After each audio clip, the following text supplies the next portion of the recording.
अस्सलाम वालेकुम नाज़रीन। प्रोग्राम आज मुबारक के साथ डेनमार्क से बड़े ही प्यारे दोस्त हमारे मिर्ज़ा मसूद साहब आज हमारे साथ होंगे। पिछले दिनों ये पाकिस्तान गए हुए थे।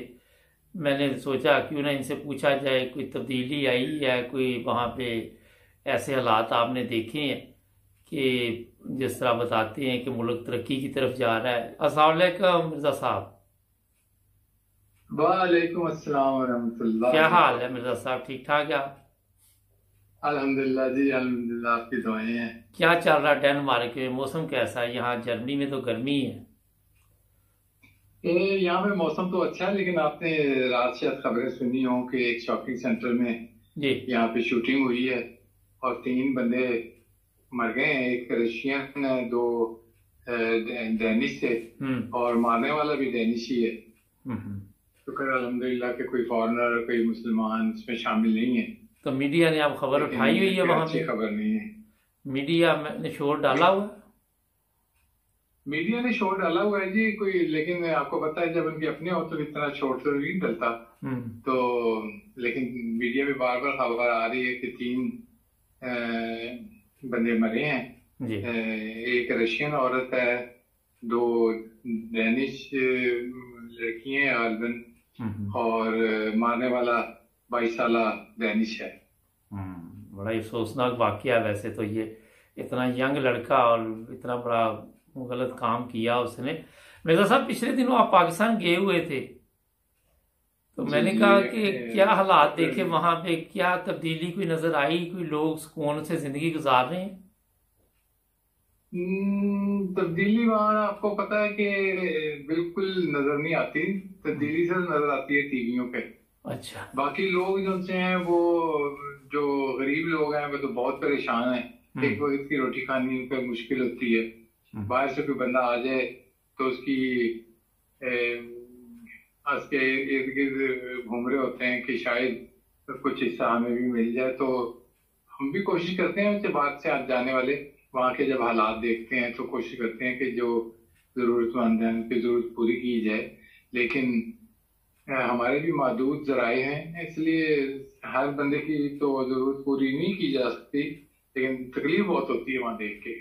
कोई तरक्की शरक्की नहीं है, गंद इतना है इसका कोई हिसाब नहीं है। सड़कें टूटी हुई हैं, मंजू दारू बना हुआ है। मिर्जा साहब, ये बताइए कि आप तो एक अरसा से डेनमार्क में रह रहे हैं, लेकिन मैंने जब से वही संभाली है यही सुनते हैं कि पाकिस्तान के हालात जो है वो इस वक्त बहुत ही तकलीफ देह है। कभी बिजली तो हमने देखी नहीं पूरी जिंदगी। अगर पूछे कि ऐसा हो कि बिजली का मसला हल हुआ हो या और मसाइल, तो दुनिया एक तरफ तो तरक्की कर रही है, तो हम क्यों नहीं तरक्की कर सके? आप क्या समझते हैं कि कहाँ पे खराबी हुई, क्या वजह हो सकती है? पाकिस्तान में किसी चीज की भी कमी नहीं है जी। वहां अगर कमी है ना तो वो ईमानदारी की कमी है, जबरदस्त, और किसी चीज की कमी नहीं है। अब जिस शहर से मेरा ताल्लुक है, मैं वहां रहता हूँ। मैं वहाँ 2 महीने अब रह के आया हूँ। इससे पहले 2 साल पहले भी मैं गया था। और मैं अक्सर साइकिल पे बाहर निकलता हूँ। ठीक। और मैंने देखा शाम को कि शायद ही कोई, मेरा ख्याल शायद भी नहीं कहना चाहिए, कि स्ट्रीट लाइट जो खंभे होते हैं किसी पे स्ट्रीट लाइट हो, किसी पे भी नहीं। लोगों ने खुद अपने घरों के बाहर लाइटें लगाई हुई हैं ताकि थोड़ी बहुत वो रोशनी हो तो कोई गिरे ना। वरना हुकूमत की तरफ से या वापडा वालों की तरफ से कतन कोई ऐसी वो फैसिलिटी नहीं है कि जहाँ से आप देख लें कि लाइट आ रही है और रात को आप खैरियत से वहां से गुजर जाएं। तो ये तो हालात हैं। वो मुल्क तरक्की नहीं कर सकता जब तक वहां पे कोई डंडे वाला नहीं आएगा ना, कुछ नहीं हो सकता। अच्छा मिर्जा साहब, आप पाकिस्तान जाते रहते हैं, होता ये है कि और कहीं बंदा जाए तो बड़ा दिल खुश होता है कि हम यूरोप में घूमते रहते हैं, कोई हमें परेशानी नहीं होती किसी किस्म की। लेकिन जैसे ही हम लोग पाकिस्तान जाते हैं तो वहाँ पे अपने आप को संभाल लो, पैसे संभाल लो, ये संभाल लो, वो संभाल लो। तो बात वही है कि आज तक ना तो कौम ने ईमानदारी सीखी ना हुक्मरानों ने सीखी। तो किस वजह से ये कौम कहती है कि हमारे हुक्मरान जो है वो बेईमान है? जब कौम भी बेईमान है तो फिर फर्क क्या है? देखें जी, बात यह है कि जो कौम है या जो गरीब लोग हैं उनको खाने को रोटी चाहिए। जिनको नहीं मिलता वो चोरी चुकारी की तरफ के चले जाते हैं। अगर ये फैसिलिटीज पाकिस्तान में हों, लोग लोग मतलब बहुत याशी नहीं तो कम से कम खाने को ही उनको मिल जाए, तो ये बातें बेईमानी वगैरह की ना हो। अब ये ऊपर से लेके नीचे तक सब एक ही चेन चलती है, आप किसी को स्टॉप नहीं कर सकते, इसलिए कि एक की जरूरत उनसी है वो दूसरे की डिमांड है। और ये वो वजूहात हैं जिनकी वजह से हमारे मुल्क नहीं तरक्की कर सकता। जहां पे भी चले जाएं, रेडी वाले को देख लें, बड़े बड़े बड़े अच्छे लोग भी हैं, बहुत अच्छे हैं और बड़ी ईमानदारी से अपना सौदा बेचते हैं। सुबह को रेडी लगाते हैं, शाम को अपनी रेडी खाली करके घर चले जाते हैं। लोग उनसे खुश भी हैं, लेते भी हैं। लेकिन जहां तक ये हुकूमत के जो अदारे हैं उनका ताल्लुक है, इनका तो हाल ही ना पूछें। हर बंदा जो है वो दूसरे की जेब की तरफ देख रहा होता है। अल्लाह रहम करे।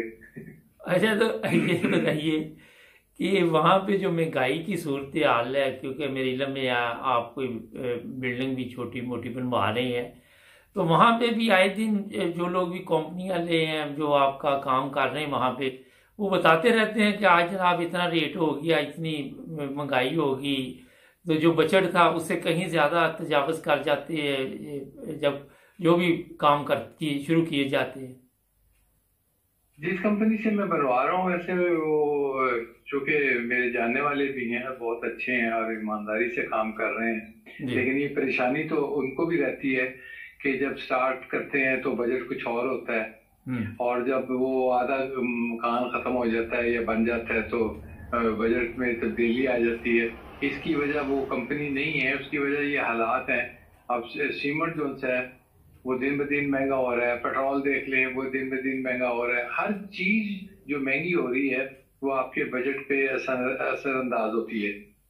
तो यही हालात हैं हमारे भी के बजट कहाँ से शुरू होता है वो कहाँ जाके खत्म होता है, तो बस दुआई करनी चाहिए। अच्छा, डेनमार्क में या जर्मनी में भी महंगाई हुई है, ये नहीं कि पूरी दुनिया में हुई है, मगर यहाँ फिर भी लोग चलो शोर तो डाल रहे हैं कि महंगाई है, मगर खाने पीने की तो कोई प्रॉब्लम नहीं, कोई कमी नहीं आई ना। जितना कोई पहले खा रहा था वो ही खा रहा है आज भी ना। क्या ख्याल है? बिल्कुल ऐसा ही है। मैं यहाँ पे डेनमार्क में हूँ, यहाँ पे भी महंगाई तो का जो असर है वो सब पे है। हर चीज जो सी है वो थोड़ी बहुत महंगी हो गई है। तो वो अगर तो आपके सोर्सेज हैं तो ठीक है, आप पूरा कर लेते हैं। अगर आपके सोर्सेज भी महदूद हैं तो आपको अपने जो अखराजात हैं उनको भी महदूद करना पड़ता है। तो जो लोग बाहर जाके रेस्टोरेंट्स वगैरह से खाना खाते हैं वो घर में खाना बनाने लग जाते हैं। तो लेकिन ये है कि बावजूद महंगाई के यहाँ पे हालात अल्लाह के फजल से बहुत बेहतर हैं और उसकी वजह यही है कि हुकूमत जो है उसका बहुत कंट्रोल है और लोगों में वो लालच नहीं है जो जिससे हमारे गरीब मुल्कों में होती है कि इकट्ठा कर लो जल्दी से, काम आए या ना आए, जाया ही हो जाए। लेकिन ये कि जो हिरस है वो खत्म नहीं होती। अच्छा, ये बड़ी मजे की बात आपने की कि इकट्ठा कर लो। यहाँ जर्मनी में भी ऐसे ही हुआ, यूके में भी वो ऑयल जी इकट्ठा कर लो, जंग लगने लगी है, ये इकट्ठा कर लो। तो वो मैं खुद हैरान था कि कईयों ने तो दूसरी तीसरी जंग अजीम की 5वीं तक का सामान उठा लिया ना, तो मार्केट से सामान ही खत्म हो गया। तो ये क्या वजह है कि सबसे ज्यादा हमें फिक्र होती है कि पता नहीं भूख से हम नहीं मरना, दूसरों ने पता नहीं उनको कोई इससे का फर्क नहीं पड़ेगा।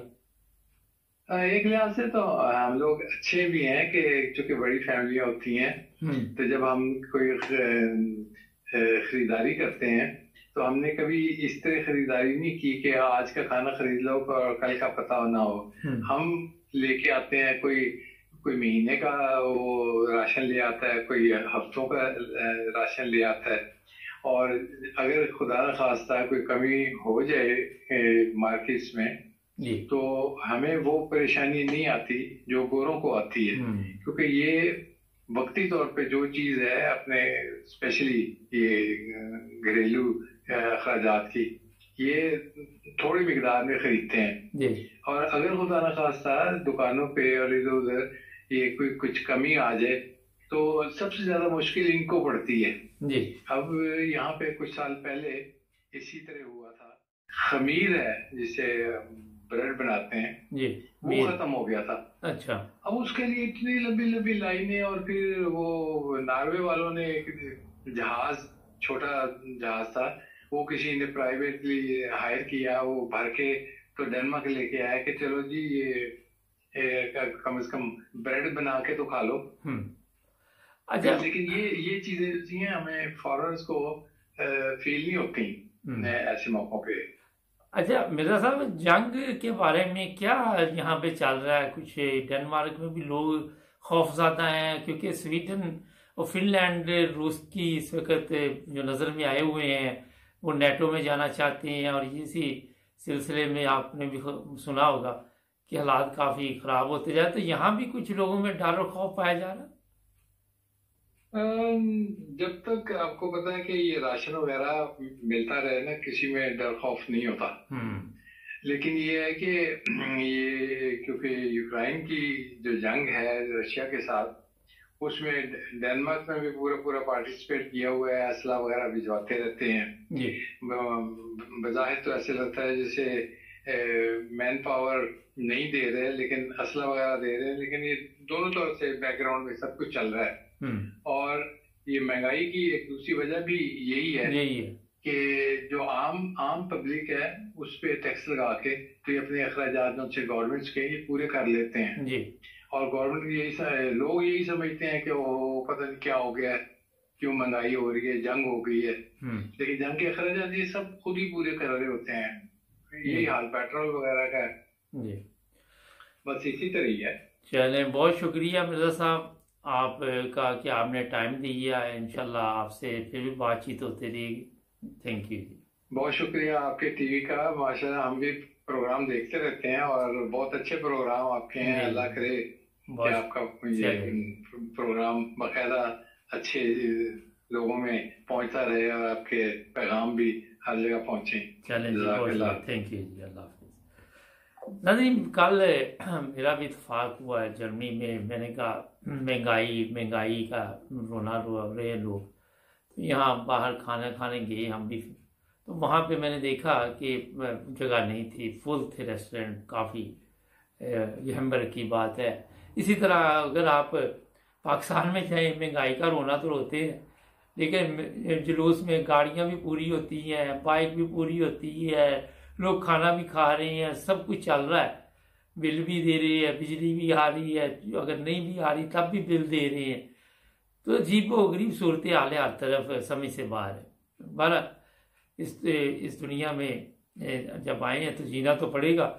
मेरे एक दोस्त हैं, पेशावर से तल्लक है, तो पहले मेरा एक बिज़नेस था तो वो ख़त्म हो गया, तो मैंने कहा कि खासा बिज़नेस का बेड़ा गर्क हो गया, ख़त्म हो गया, तो कहते जीना तो पड़ेगा, ज़िंदगी तो अभी बाकी है। तो मकसद ये है महंगाई हो जाए, कुछ भी हो जाए, जब तक ज़िंदगी है हालात का मुकाबला करना पड़ेगा और करना भी चाहिए। और मेरा ख्याल है कि वक्त गुजर ही जाता है, वो लिखा होता है, आपने पढ़ा होगा कि ये वक्त भी गुजर जाएगा। सब्सक्राइब करें, जुड़े रहें हमारे साथ, मिलेंगे नए प्रोग्राम में। अपना ख्याल रखें।